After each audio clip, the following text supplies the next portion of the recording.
Palavra da Verdade, com Hernandes Dias Lopes. Irmãos amados, nós vamos abrir a Palavra de Deus no livro de Atos dos Apóstolos, no capítulo 6. Atos dos Apóstolos, capítulo 6.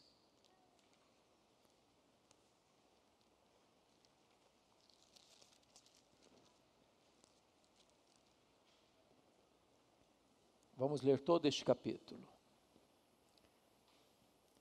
Ora, naqueles dias, multiplicando-se o número dos discípulos, houve murmuração dos helenistas contra os hebreus, porque as viúvas deles estavam sendo esquecidas na distribuição diária. Então os 12 convocaram a comunidade dos discípulos e disseram: não é razoável que nós abandonemos a palavra de Deus para servir às mesas.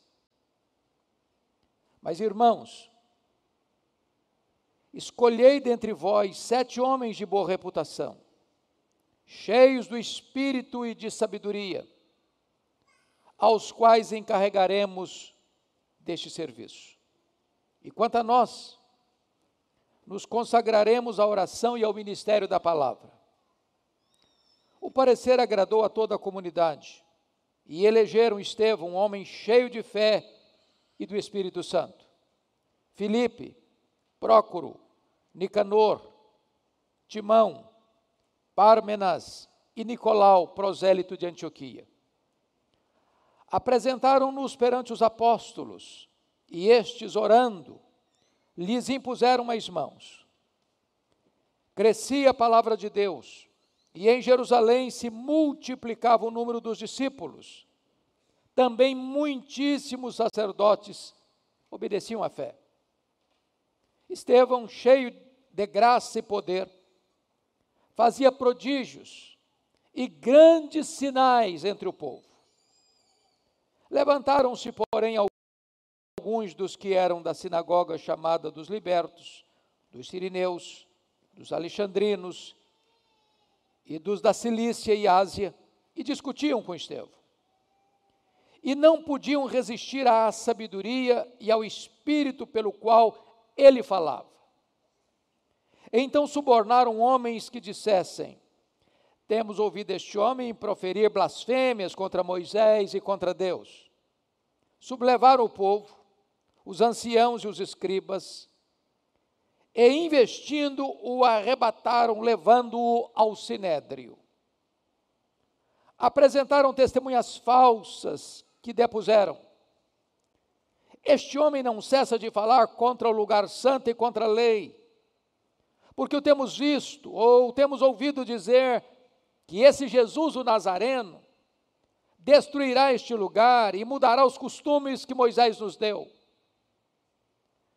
Todos os que estavam assentados no sinédrio, fitando os olhos em Estevão, viram seu rosto como se fosse o rosto de anjo. Agora capítulo 7, versos 51 a 60.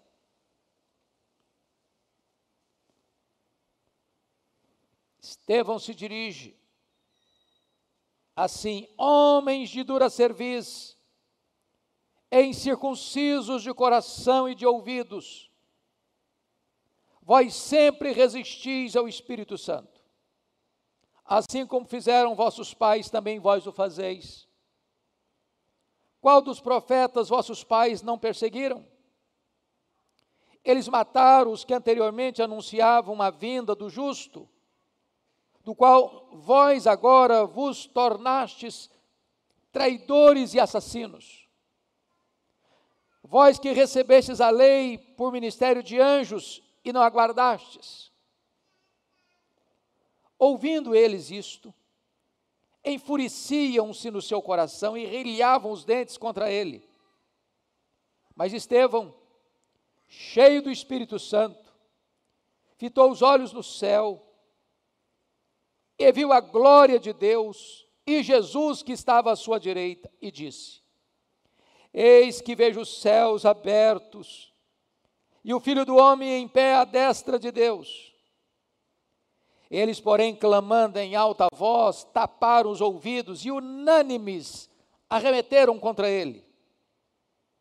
E lançando-o fora da cidade, o apedrejaram. As testemunhas deixaram suas vestes aos pés de um jovem chamado Saulo. E apedrejavam Estevão, que invocava e dizia: Senhor Jesus, recebe o meu espírito. Então, ajoelhando-se, clamou em alta voz: Senhor, não lhes imputes este pecado. E com estas palavras, adormeceu. Amém.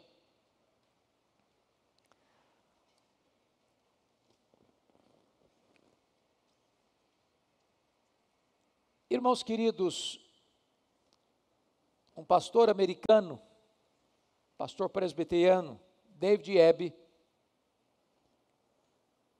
no seu livro A Pregação Poderosa para o Crescimento da Igreja,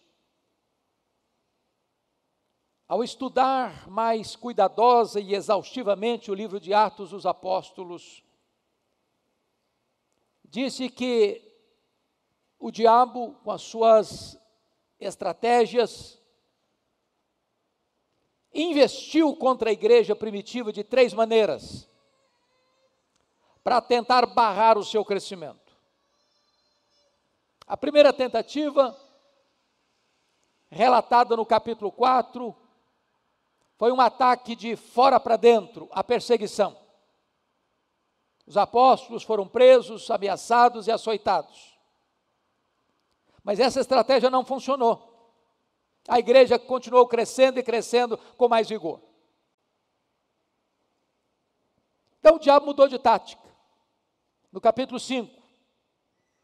Agora não foi um ataque de fora para dentro, agora foi um ataque de dentro para fora. Agora não era perseguição, agora era a infiltração. Quando Satanás coloca dentro da igreja um casal, Ananias e Safira, que protagonizaram uma história de falsa filantropia, mentindo ao Espírito Santo, tentando corromper a igreja, pelo fermento e levedura da hipocrisia. As máscaras caíram, o juízo de Deus veio sobre esse casal, e a igreja continua avançando com mais vigor e entusiasmo. Agora, o diabo parte para a sua terceira alternativa para barrar o crescimento da igreja. Está no capítulo 6. Agora não é a perseguição de fora para dentro. Agora não é a infiltração de dentro para fora. Agora é a distração com algo que em si é muito bom. A assistência social. Quando a igreja cresce, os problemas também crescem. E um fato que começa a acontecer é que os recursos administrados pelos apóstolos não estavam sendo distribuídos de forma equânime.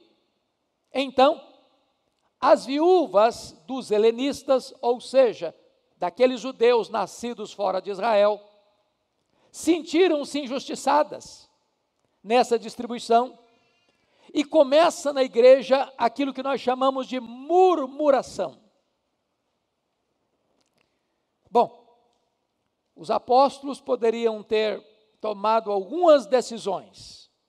Quem sabe eles pudessem dizer assim uns para os outros: olha, crente reclama mesmo. Então vamos deixar para lá. Deixa o povo reclamar. Vamos fazer o nosso trabalho. Ou eles poderiam dizer o seguinte: olha, estamos trabalhando pouco, vamos trabalhar mais. Estávamos levantando às 6, vamos levantar às 5. Mas não foi o que fizeram.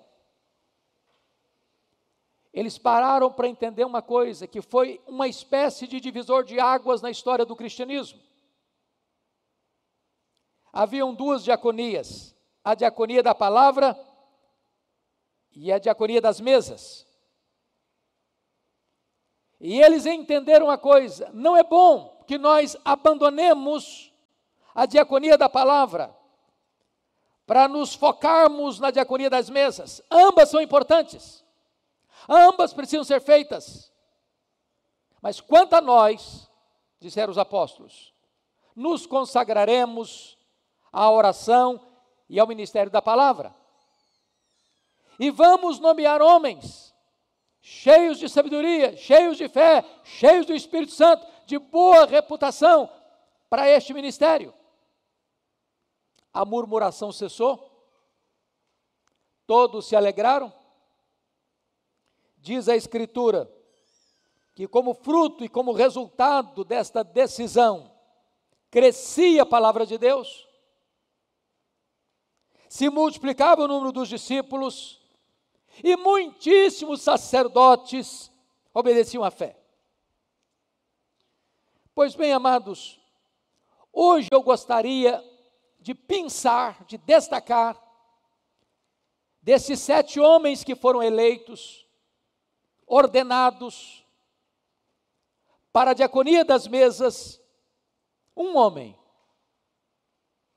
para servir de base para a nossa meditação. Hoje eu queria conversar com vocês sobre Estevão. Quem foi este homem? E eu quero então levantar o primeiro aspecto, é que Estevão foi um homem que fez diferença no meio em que ele viveu. Por 3 razões que passo a mencionar. Primeira, a sua vida era irrepreensível. E eu destaco aqui para vocês, primeiramente o versículo 3. A característica exigida para a escolha daqueles homens, que nós hoje chamamos de diáconos, foi esta. Versículo 3. Escolhei dentre vós 7 homens de boa reputação. Boa reputação. E significa que este homem tinha uma vida coerente, dentro da igreja e fora da igreja. A vida do líder é a vida da sua liderança. O maior patrimônio que um líder tem é a sua vida. E então, este homem que tinha uma vida irrepreensível, que tinha uma boa reputação, ao ser levado a julgamento, a única forma que encontraram para acusá-lo foi aliciando, contratando falsas testemunhas contra ele. Amados irmãos, está aqui um ponto fundamental da nossa vida cristã. Não é o carisma, não é o sucesso, não é o desempenho, não são as grandes obras. A base da vida da igreja é testemunho. Testemunho. Foi o que aconteceu com Daniel, quando os seus inimigos, buscando ocasião para acusá-lo, vasculharam sua vida. Abriram todas as gavetas do seu passado. Percorreram todos os corredores da sua vida pessoal, da sua vida pública, da sua vida religiosa, e só constataram que ele era um homem irrepreensível. Por isso é que Estevão marcou e influenciou o seu tempo e a sua geração. Segundo lugar, além de uma vida irrepreensível, olhem comigo o versículo 10. E não podiam resistir à sabedoria e ao espírito pelo qual ele falava. Suas palavras eram irresistíveis. É óbvio, meus irmãos, que isso não é dote natural.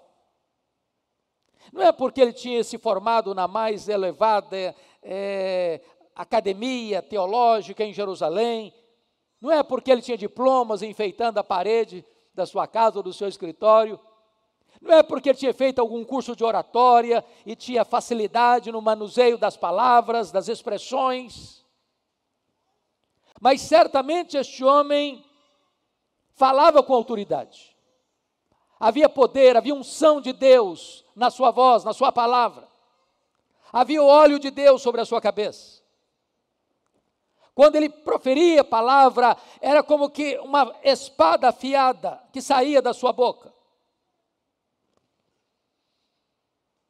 Na verdade, irmãos, o mundo está cansado de palavras vazias, de discurso sem vida, de eloquência sem unção, de púlpito sem poder. Precisamos clamar pela misericórdia de Deus, para que a experiência de Estevão seja realidade hoje, em pleno século 21. Para que ao abrir da nossa boca, haja virtude do Espírito. Para que a palavra saia na força do Onipotente e quebre a dureza dos corações. Porque não é o que se profere, é como se profere. Deixa eu ilustrar isso. A viúva de Sarepta, depois do milagre da ressurreição do seu filho, pela instrumentalidade de Elias, está lá em 1 Reis 17, 24. Ela disse para o profeta assim: agora eu sei que a palavra do Senhor na tua boca é verdade. Eu confesso a vocês que isso me faz tremer os joelhos até hoje. Porque uma coisa é proferir a palavra de Deus, outra coisa é ser boca de Deus.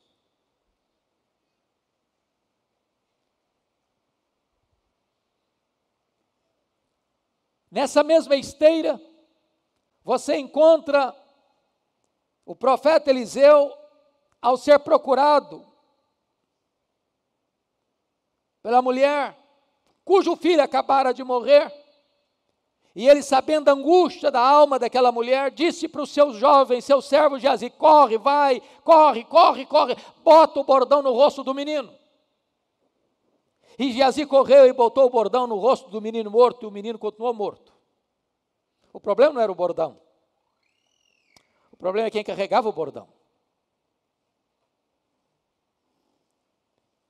Então, se nós queremos ser uma igreja que impacta o mundo, a sociedade, nós precisamos rogar a Deus, não só por vida irrepreensível, mas por palavras irresistíveis.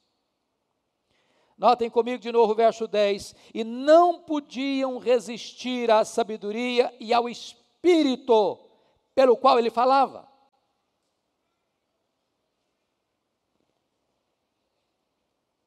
Mas em terceiro lugar, irmãos, confiram comigo o versículo 8. Estevão, cheio de graça e poder, fazia prodígios e grandes sinais entre o povo. Então eu gostaria de colocar como último ponto, terceiro ponto dessa primeira parte da mensagem: suas obras eram irrefutáveis. Em outras palavras, Estevão falava e fazia. Ele pregava aos ouvidos e pregava aos olhos. Ele tinha palavra e ele tinha poder. E aqui está, amados irmãos, um dos pontos mais críticos da nossa geração. As pessoas escutam de nós belos sermões, mas não veem em nós poder. Pregamos apenas aos ouvidos e não aos olhos. Eu penso que Estevão está nos dando uma exortação da mais alta importância para o nosso tempo. Gosto de pensar no que disse I.M. Bounds, um metodista piedoso do século XIX. Nós estamos hoje à procura de melhores métodos e Deus está à procura de melhores homens e mulheres. Deus não unge métodos, Deus unge homens. vida irrepreensível, palavras irresistíveis, obras irrefutáveis. Por isso ele impactou a sua geração. Mas eu quero então pensar com vocês no segundo ponto e último ponto, dividido em algumas áreas. Um homem que viveu de forma plena, maiúscula. Talvez a palavra que mais resume a vida de Estevão é cheio, cheio. Se não, vejamos. Primeiramente, olhem comigo o versículo 3. Era uma característica geral que todos deveriam ter, os 7 deveriam ter. Mas, irmãos, escolhei dentre vós 7 homens de boa reputação, cheios do Espírito. Cheios do Espírito. Olha o versículo 5. O parecer agradou a toda a comunidade e eleger Estevão, homem cheio de fé e do Espírito Santo. Olha o capítulo 7, verso 55. Mas Estevão, cheio do Espírito Santo, fitou os olhos no céu e viu a glória de Deus e Jesus que estava à sua direita. O que significa ser cheio do Espírito Santo? Certamente significa ser controlado pelo Espírito Santo, dirigido pelo Espírito Santo. E nesse sentido, irmãos, é hora de nós fazermos um checklist do nosso próprio coração e um diagnóstico da nossa própria vida. E eu vou lhe perguntar, você está cheio do Espírito Santo?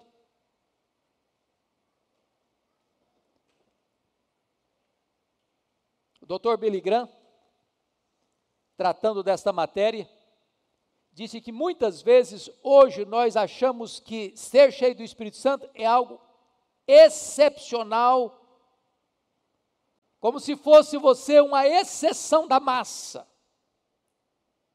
Mas ser cheio do Espírito Santo é o projeto de Deus para todos aqueles que foram salvos. Aliás, não é uma opção, é um mandamento.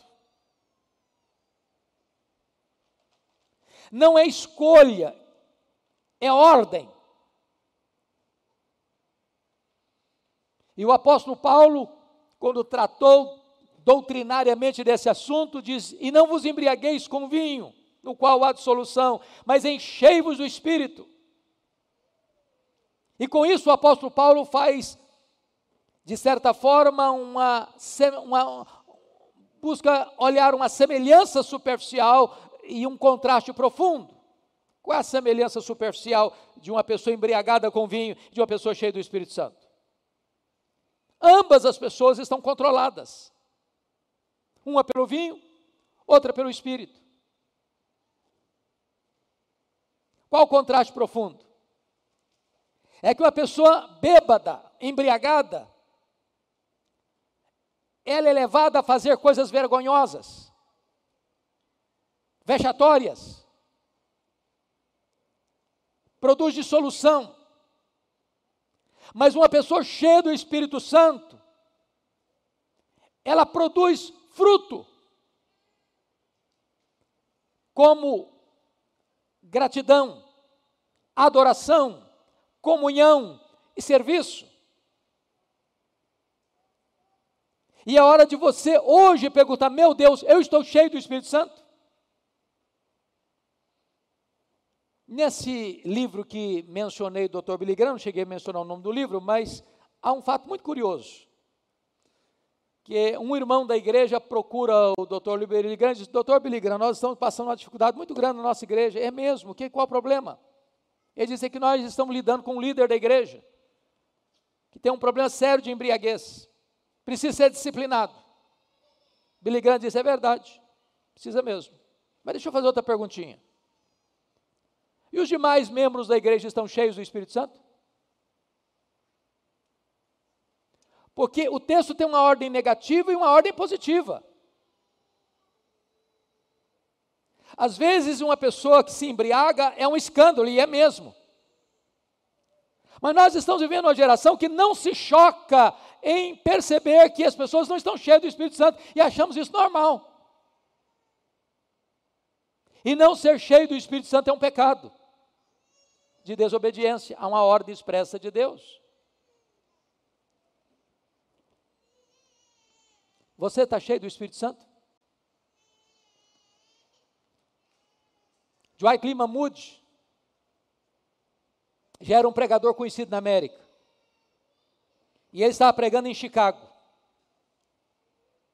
quando duas mulheres já idosas da igreja metodista abordaram-no na porta da igreja e disseram assim: nós estamos orando pelo senhor. E ele, não sabendo muito bem o que estava acontecendo, perguntou: mas por quê?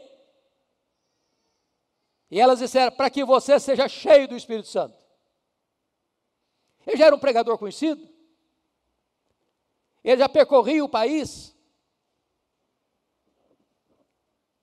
Mas poucos dias depois, quando ele caminhava nos Estados Unidos, em Nova York, na Wall Street, o Espírito Santo veio com um grande poder sobre ele.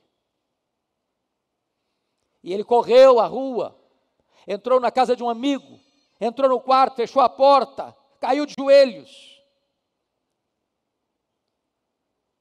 E Boanerges Ribeiro, pastor presbiteriano, que já partiu para o Senhor, no seu livro Seara em Fogo, relata que Dwight Moody sentia como que ondas elétricas entrando pelo seu corpo, trazendo-lhe uma alegria indizível e cheia de glória.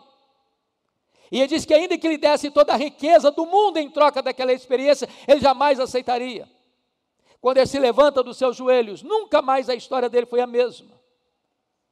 A partir daquele dia, ele levou a Cristo mais de 500 mil pessoas. Ele chegava e pregava, os seus sermões são simples, como a gente pode notar nos seus livros.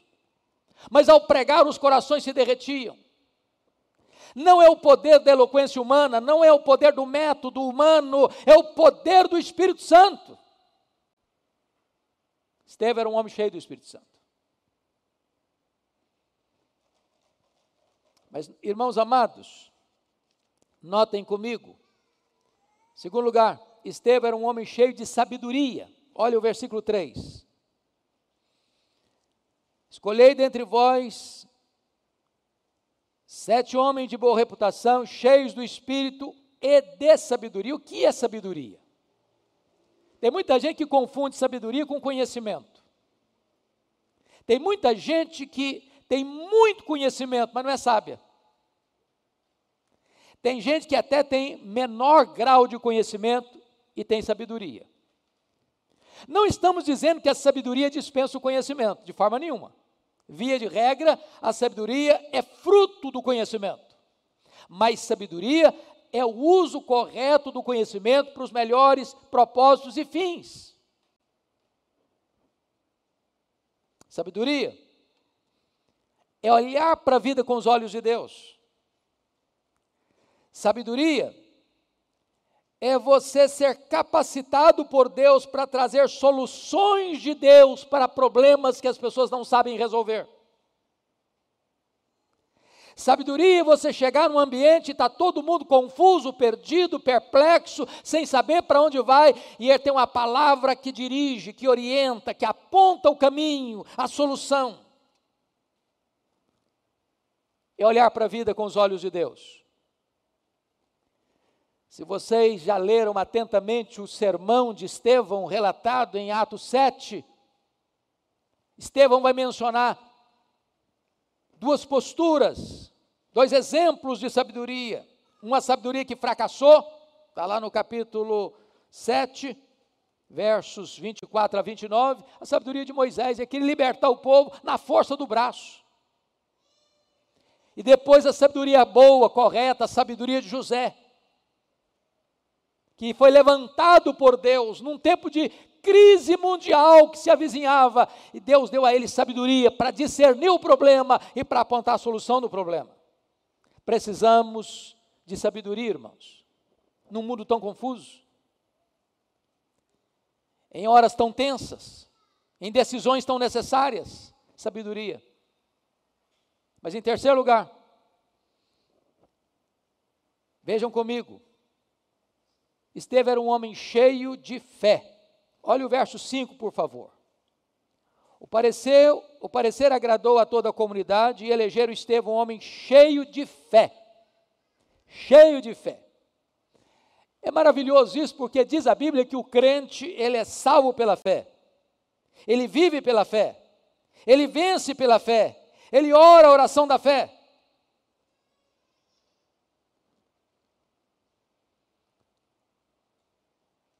Fé não é irresponsabilidade.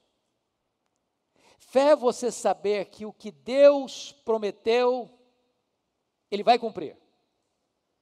Fé é você olhar não para a capacidade dos recursos humanos, mas olhar para além, para a capacidade infinita do Deus Todo-Poderoso.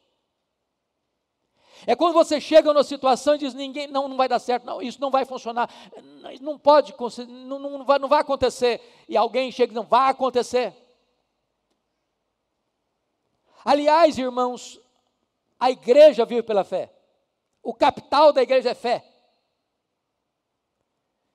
Os irmãos mais maduros na caminhada cristã sabem disso, nenhuma igreja avança porque tem muito recurso financeiro guardado, não é por isso. Ela tem visão, ela tem fé, ela tem confiança, e ela marcha, ela põe o pé na água e o rio se abre, ela crê e a glória de Deus aparece. Precisamos de homens cheios de fé. Deixa eu lhes dar dois exemplos.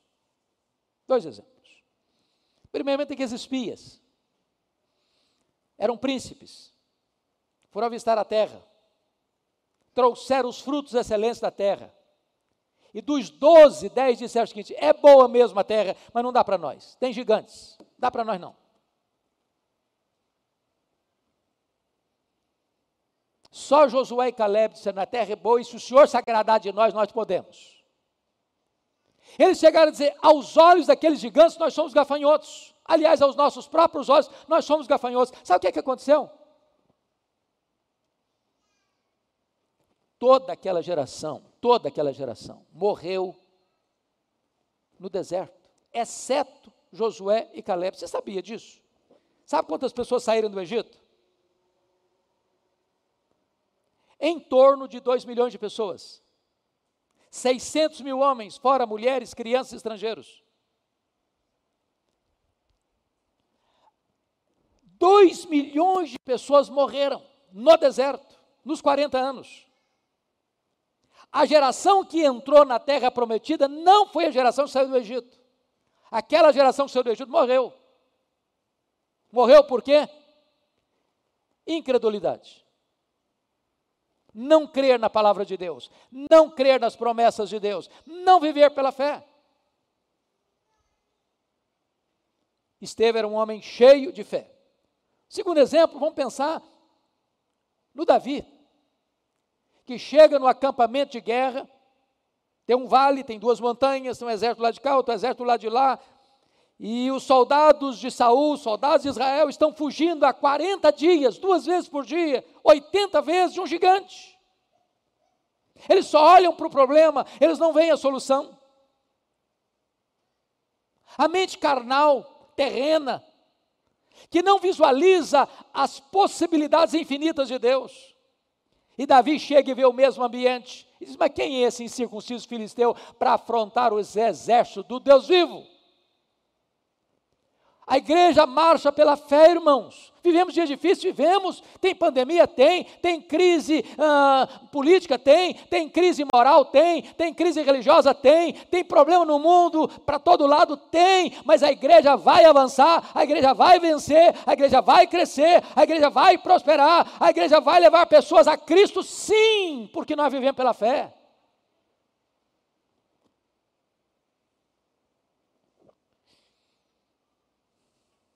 Quarto lugar, Estevão era um homem cheio de graça. Olha comigo o versículo 8. Estevão cheio de graça. Oh, amados irmãos, quando Estevão abria a boca, as suas palavras eram irresistíveis.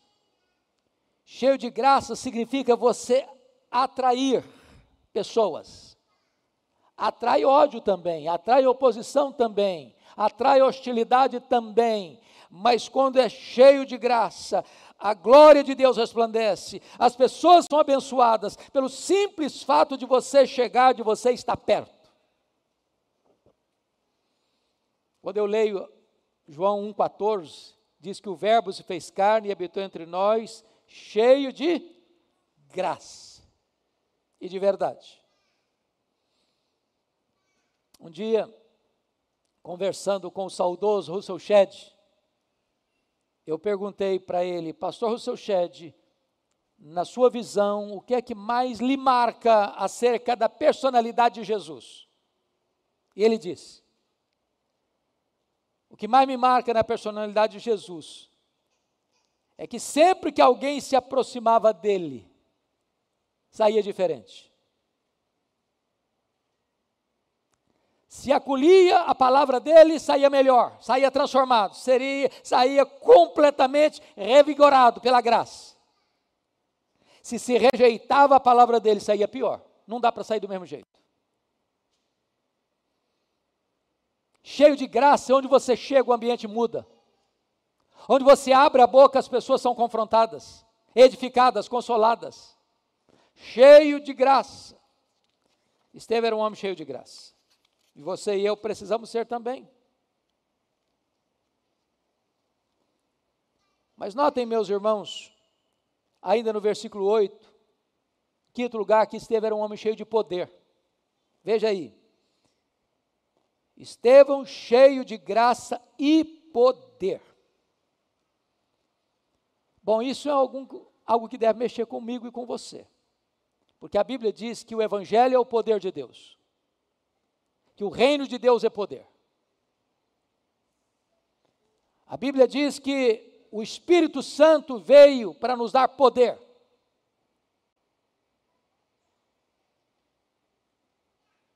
Não há evangelho sem poder. Não há cristianismo sem poder. Não há pregação sem poder. Não há testemunho sem poder. Sem poder o mundo não vai ser abalado. Agora notem que Estevão não apenas tinha poder, ele estava cheio de poder. E quando nós lemos o Novo Testamento, irmãos, a fraqueza da igreja não é porque falta poder, é porque falta disposição para buscar e se apropriar. Quando você lê Efésios capítulo 1, Paulo fala lá da suprema grandeza do poder que está à nossa disposição, o mesmo poder que ressuscitou Jesus Cristo dentre os mortos.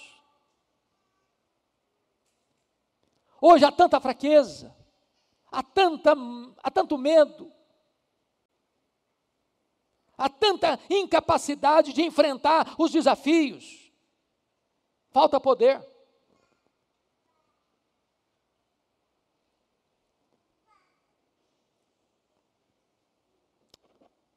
Mas deixa eu concluir, citando para você, mais 3 aspectos da vida de Estevão que me marcam. Por favor, dê uma olhadinha comigo no versículo 15. Ele já estava diante do Sinédrio, sendo acusado pelo Sinédrio. Testemunhas falsas foram contratadas. E diz o texto aqui que todos os que estavam assentados no Sinédrio, fitando os olhos em Estevão, viram o seu rosto como se fosse rosto de anjo. E eu quero entender aqui que ele era um homem cheio de paz nas turbulências da vida. Há pessoas que estão bem quando está tudo bem. Surge um problema, a alma se perturba, o coração se inquieta, a vida fica desassossegada e ele entra num parafuso, num momento de grandes turbulências emocionais, pois Estevão está diante das mesmas pessoas que mataram o Senhor Jesus. Ele está diante de testemunhas falsas, como Jesus enfrentou testemunhas falsas pelo Sinédrio, ele também é vítima das mesmas testemunhas falsas. A acusação é a mesma, que ele blasfemou contra Moisés, contra a lei de Moisés e contra o templo. Mas diz a Escritura que este homem, diante de uma pressão e de uma opressão do inimigo, ele está em paz, e eles olham para o rosto dele, não tem transtorno, não tem temor, não tem desespero, e eles olham e veem um rosto como o rosto de anjo. Como é que você reage quando você é pressionado? Quando falam mal de você? Quando acusam você? Quando perseguem você? Estevão era um homem cheio de paz. Mas, embora não haja nenhuma afirmação explícita, eu queria evocar uma outra coisa. Estevão era um homem cheio da palavra. Porque notem comigo que Atos 7 contém o mais longo sermão do Novo Testamento registrado, fora, obviamente, o chamado Sermão do Monte. E o sermão com maior quantidade de citações bíblicas de todo o Novo Testamento, pregado de improviso. Estevão não precisou, falou, vocês me dão uma semana aí, eu vou preparar um sermão bem preparadinho, fazer umas pesquisas, e aí eu vou apresentar para vocês a minha tese. Não, foi na hora do aperto. E sabe, irmãos, na hora do aperto não dá para ligar para o pastor, não dá para consultar uma chave bíblica, não dá nem para ir para o Google para fazer uma consulta. Ou você tem a Bíblia na sua mente, ou você tem a Bíblia no seu coração, ou você tem a Bíblia nos seus lábios, ou você passa aperto. Nós estamos vivendo uma geração muito rasa de Bíblia, irmãos. É triste, mas há muitos que são até analfabetos de Bíblia. Eu não sei quanto a você, meu amado, se você já leu pelo menos a Bíblia toda uma vez. Porque há crentes que são antigos na igreja, nunca leram a Bíblia toda. Há crentes que pegam a Bíblia no dia de vir para a igreja, no domingo. Tem alguns que nem a Bíblia pegam. É preciso revitalizar isso. Amar a Bíblia, ler a Bíblia, estudar a Bíblia, meditar na Bíblia, conhecer a Bíblia, guardar a Bíblia, memorizar a Bíblia. Quantos versículos você tem de cor? Que tempo você gasta para memorizar a palavra de Deus? Parece-nos que hoje uma pessoa comum acessa o seu telefone mais de 300 vezes por dia, olhando a telinha do telefone. Quantas vezes você acessa a Bíblia? Na semana. Não estou falando no dia não, na semana. Estevão era um homem cheio da palavra. Mas finalmente, Estevão era um homem cheio de perdão. Olha comigo o versículo 60 do capítulo 7. Então, ajoelhando-se, clamou em alta voz: Senhor, não lhes imputes este pecado. Com estas palavras, adormeceu. Eu me impressiono com a semelhança de Estevão com Jesus. Primeiro, como Jesus foi acusado de falar contra Moisés, a lei e o tempo, Estevão foi também. Como Jesus foi condenado à morte como blasfemo, Estevão foi também. Como Jesus foi levado ao sinédrio e enfrentou falsas testemunhas, Estevão também. Como Jesus, ele viu o céu aberto e deu testemunho da verdade, Estevão também. Como Jesus, ele orou pelos seus inimigos, perdoando-os. Como Jesus, ele orou para que o Senhor recebesse o seu Espírito. É muito parecido o estilo de vida de Jesus no final e Estevão.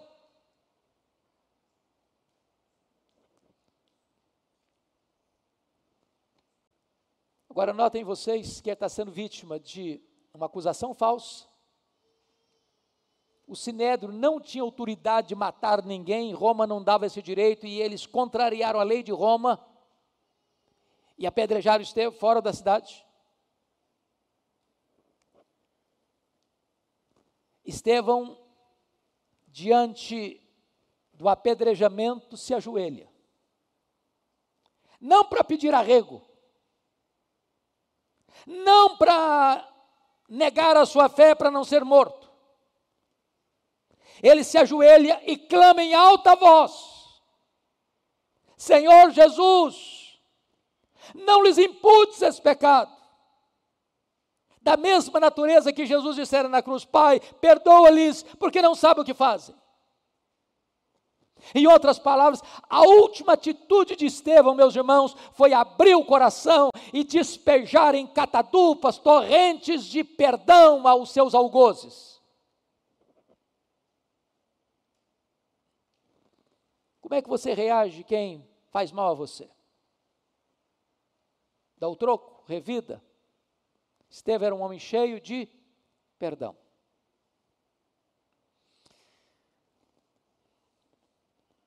Deixa eu lhes contar um fato que é marcante na história, alguns aqui já conhecem.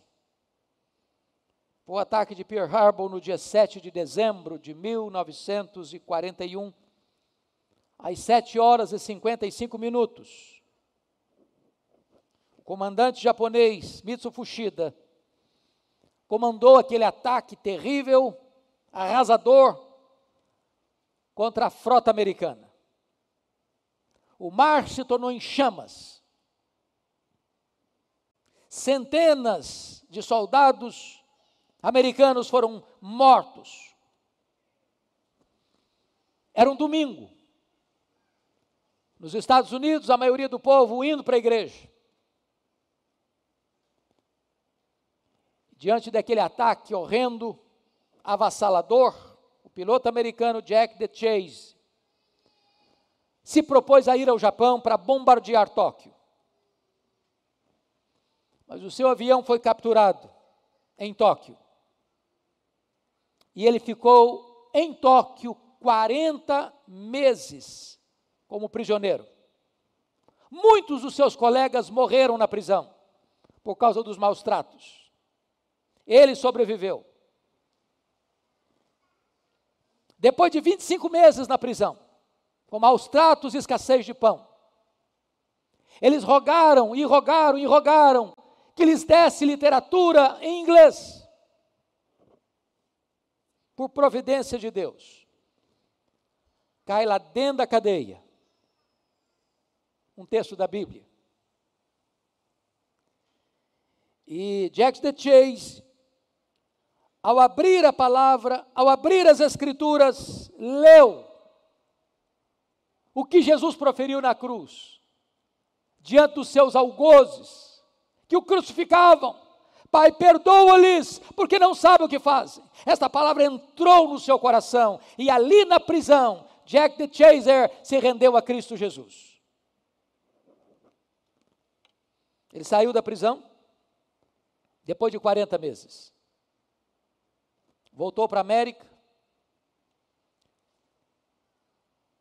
fez instituto bíblico, e a guerra estava vivendo os seus momentos mais dramáticos, quando no dia 6 de agosto de 1945, uma bomba atômica é lançada sobre Hiroshima, pondo fim à guerra. No dia anterior, Mitsu Fuchida, que comandara o ataque a Pearl Harbor, que agora havia sido nomeado como grande comandante da aviação nipônica, é convocado no dia 5 de agosto de 1945, ele estava em Hiroshima. No dia 5, na véspera do lançamento da bomba atômica. E ele sai no dia anterior e é poupado. Mas Jack DeChase, depois de fazer instituto bíblico na América, resolve voltar para o Japão como missionário. E escreve um folheto evangelístico: eu fui prisioneiro no Japão.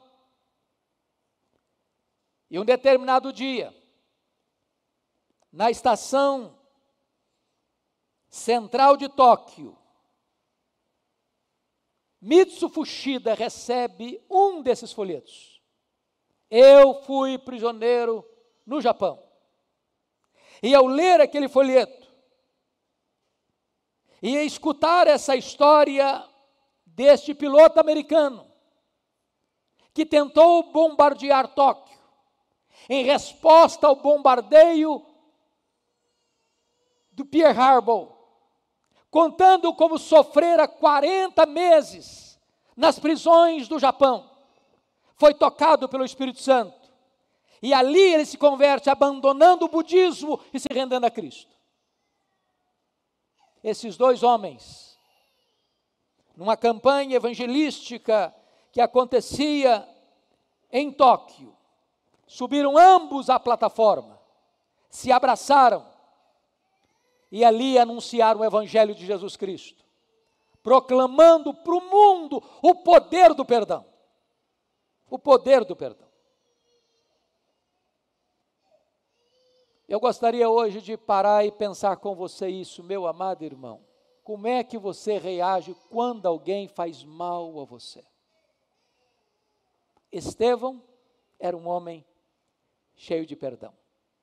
Que Deus nos ajude, irmãos, a viver nessa plenitude, cheio do Espírito Santo, cheio de sabedoria, cheio de fé, cheio de graça, cheio de poder, cheio da palavra, cheio de perdão. E eu não tenho dúvidas que se nós tivermos uma geração parecida com Estevão, apesar das lutas do século 21, a igreja vai desbravando, a igreja vai avançando, e a igreja vai ver os milagres acontecendo, como está escrito no capítulo 6, por favor, versículo 7, e crescia a palavra de Deus, e em Jerusalém se multiplicava o número dos discípulos, e também muitíssimos sacerdotes obedeciam a fé. Que Deus nos ajude, irmãos, nesta data que esta igreja celebra 92 anos de organização, olharmos para o horizonte, e não ficarmos morando no passado, mas olharmos para frente, pedindo a Deus que o melhor daquilo que nós já vivemos até hoje, sejam medidas mínimas do que Deus vai fazer em nós, por nós e através de nós, daqui para frente. Que Deus